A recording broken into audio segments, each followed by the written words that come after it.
광활한 푸른 영토 동해를 늠름한 수문장처럼 지키고 서 있는 두 개의 섬.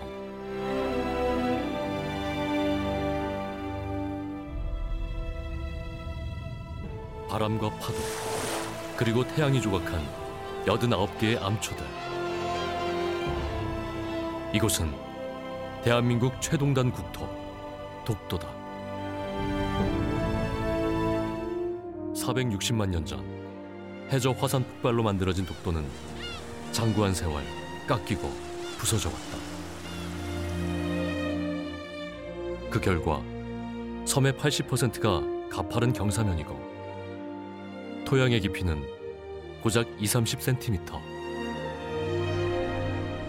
하지만 열악한 환경은 위대한 개척자를 낳았다.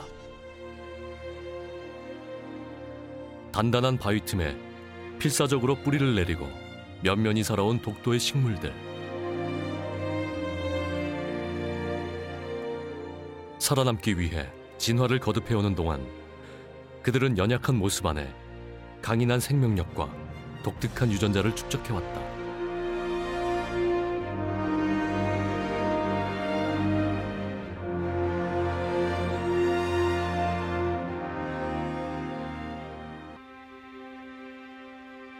불모의 바위섬을 생명의 섬으로 바꿔온 독도의 식물들. 바로 이들이 대한민국 독도의 진짜 주인일 것이다. 하지만 놀랍게도 국제적인 학명은 전혀 딴 얘기를 하고 있다. 독도를 뜻하는 일본어인 다케시마나 일본인의 이름이 독도식물의 학명에 버젓이 올라있는 것. 반대로 독도라는 단어가 들어간 경우는 단 하나도 없다. 그렇다면 이 학명이란 과연 무엇일까?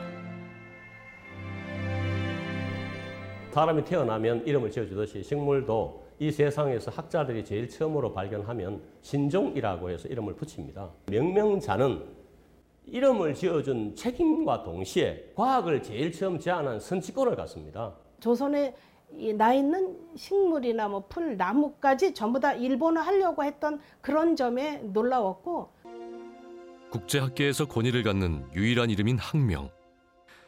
하지만 전 세계에서 오직 한반도에서만 사는 고유식물조차도 무려 62%가 나카이나 마키노 같은 일본 학자에 의해 학명이 뒤덮여 있다. 도대체 이 땅의 식물들에게 무슨 일이 있었던 걸까?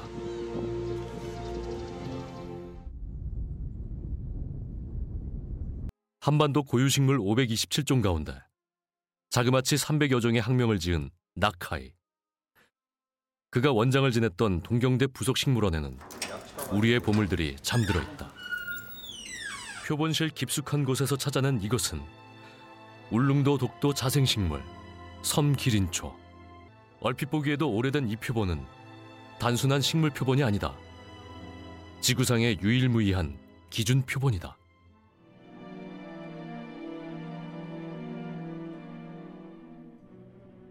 기준 표본은 신종식물을 발견해서 학명을 정할 때 증거가 되는 표본으로 식물의 주민등록등본에 비유된다.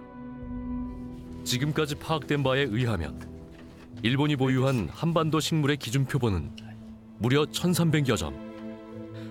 그중 1000여 점이 나카이 원장에 의해 이곳 소유가 됐다. 이것은 금강초롱의 기준 표본. 금강초롱은 금강산에서 발견된 한반도 고유식물이지만 학명에 적힌 단어는 하나부사. 그는 한일 병탄 당시에 초대 일본 공사였던 하나부사 요시모토. 조선에서 발견된 신종식물 지모도 마찬가지다. 그 학명의 첫 단어는 데라우치라는 일본 이름. 그는 다름 아닌 조선 총독부 총독 데라우치 마사타케다. 이 학명의 명명자 나카이는 친필로 설명까지 덧붙였다. 일본은 조선의 근대화를 명목으로 한반도 생물자원을 샅샅이 조사했는데 탐욕스럽게 조선식물을 채집한 나카이는 그중 1000여 종을 신종으로 분류해 학명을 명명하고 국제학계에 발표해버렸다.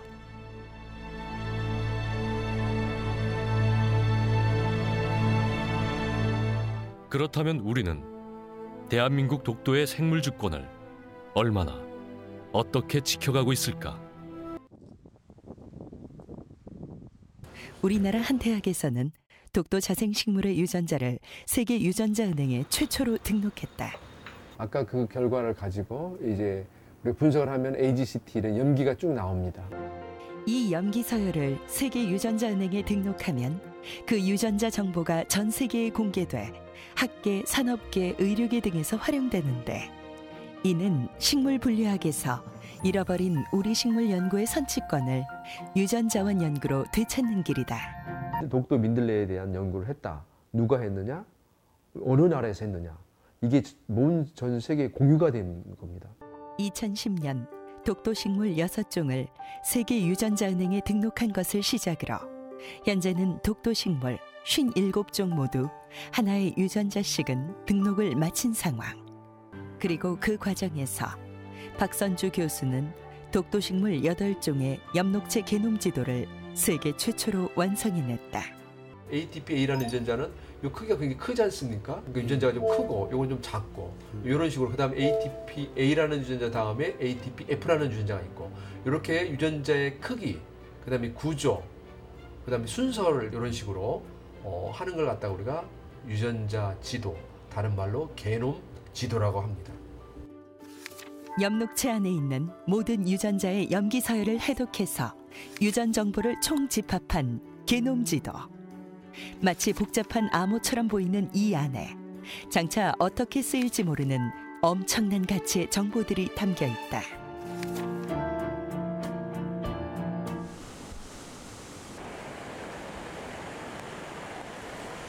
산소와 먹이가 풍부한 해중림은 동해의 어족 자원을 키워내는 인큐베이터이며, 난류와 한류가 교차하는 독도는 회유성 어종들의 오아시스다.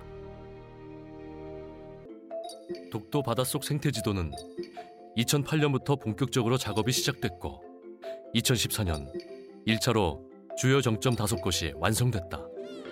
독도에서 가장 아름다운 풍경을 볼 수 있는 독립문 바위, 북쪽에서 남쪽으로 모래길, 계단, 바위문이 이어져 있는가 하면 대황과 감태숲에는 자리돔, 인상어, 돌돔 등이 떼를 지어 논일고 있다. 혹돔의 휴식처인 혹돔굴의 수중은 어떨까?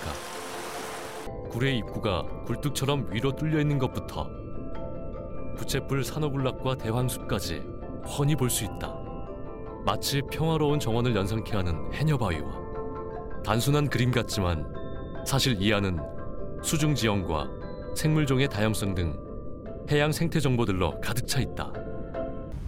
2016년 봄, 명정구 박사가 독도의 바다를 찾았다. 독도 수중 세계의 진가를 알리기 위해서는 무엇보다도 현장에서 정확하게 기록하는 것이 중요하다. 해저 지형과 안반 상태, 수심별 생물의 분포 등 하나하나 직접 확인한 이 정보들 위해서 생태 지도가 그려진다. 드디어 올해 새롭게 3곳이 추가됐다. 삼형제가 머리를 맞댄 것처럼 세 방향으로 뚫려 있는 삼형제 굴바위. 물속에 가려진 바위의 모습은 한쪽이 아치형 터널처럼 형성돼 있는데, 수온이 올라가는 시기가 되면 이곳에 아열대성 어류들이 많이 나타나는 게 특징이다. 코끼리가 물을 마시는 모습 같다고 해서 붙여진 이름 코끼리 바위. 건강한 해중림이 발달한 덕분에 작은 물고기와 치어들이 많아서 독도 바다의 유치원 같은 곳이다. 2017년까지 독도의 주요 정점 11곳이 모두 완성되면 장기적으로 독도 해양 생태계의 변화를 모니터링하고 예측하는 데 활용된다. 조용하던 독도 선착장이 술렁인다. 들고 온 짐이 어마어마하다. 독도 연구는 사실 지난 10여 년 이전부터 이제 대학 연구소 이런 데서 사실 이루어졌지만 그게 산발적으로 이루어졌었거든요. 근데 이제 그것을 국가기관의 자원관을 통해서 과거부터 지금까지 어떤 연구가 이루어졌는지, 거기에서 어떤 종들이 나오는지를 최초로 전체 목록화하는 게 가장 우선적인 작업이었습니다. 이 독도 바다에는 870여 종의 해양 생물들이 사는 것으로 알려져 있다. 노현수 박사는 무척추 동물 파티를 맡고 있는데 2006년 독도의 모래틈에서 1mm가 안 되는 작은 생명체를 발견했다. 노현수 박사는 이 생물에 독도 긴털 용선충이란 이름을 붙여 국제학술지에 발표했는데, 이는 전 세계에서 한 번도 보고되지 않은 신종 무척추 동물이다. 신종을 이제 독도라고 붙이는 이유 중에 하나는 추후에 뭐 태평양이나 대서양에서도 충분히 나올 수 있는 가능성은 있거든요. 그랬을 때 이제 다른 나라의 연구자들이 그 종을 발견하면 무조건 독도라는 이름을 안 쓸 수가 없습니다.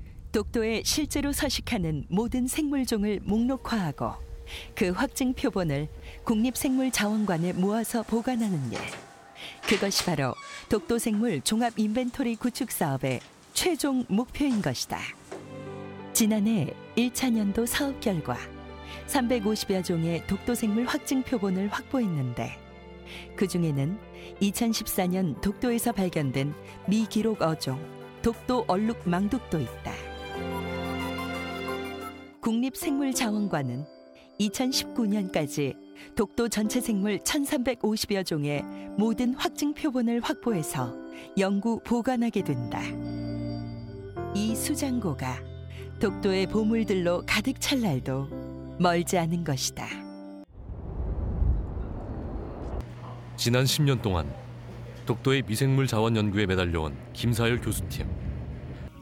2007년 독도에서 채취해온 바닷물과 토양에서 천여 종의 세균을 분리한 후 심층 연구를 진행한 결과 전 세계적으로 한 번도 보고되지 않았던 신종 미생물 3종을 발견. 이에 대한 논문을 국제학술지에 발표했다.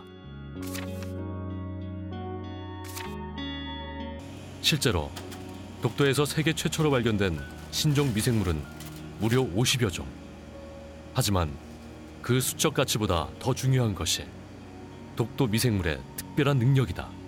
독도에서 우리가 신종 미생물이나 기능성 미생물들을 계속 연구해오고 있는데, 탄산칼슘, 돌을 만드는 미생물이 있어서 건축공학적으로 우리가 그 미생물들을 연구해서 특허를 걸어놓은 게 있고, 그리고 2016년 독도 미생물의 또 다른 능력이 밝혀졌다. 보마넬라 독도넨시스라고 하는 균주입니다. 이 세균은 전기를 발생하는 특징을 가지고 있습니다. 보마넬라 독도넨시스를 250시간 실험 관찰한 결과 이 같은 전기 생성량이 확인됐다. 지구 에너지원의 고갈로 대체 에너지 개발이 시급한 시점에 독도가 뜻밖의 희망을 던져준 것이다. 독도에 숨어있는 그 수많은 미생물을 찾아내 연구한다면 독도 생물 주권의 남다른 가치를 국제적으로 인정받는 포석이 될 것이다. 굴곡진 역사의 소용돌이 속에서 언제나 던져졌던 그 질문. 우리 땅, 독도를 지키는 가장 확실한 방법. 그 답은 이미 독도 안에 있었다. 지금 이 시간에도 진화를 멈추지 않는 천연 생태 실험실이자 다양하고 독특한 생물 자원을 품고 있는 미래 자원의 보물창고. 풀 한 포기, 흙 한 줄, 바닷속 치어와 암초 하나까지 아직 풀지 못한 비밀을 더 많이 간직한 우리의 국토 독도는 기다리고 있는 것이 아닐까. 더 활발하게 조사하고 연구하고 활용하고 보존하기를. 그리하여 독도의 생물 주권을 전 세계에 선포해 주기를.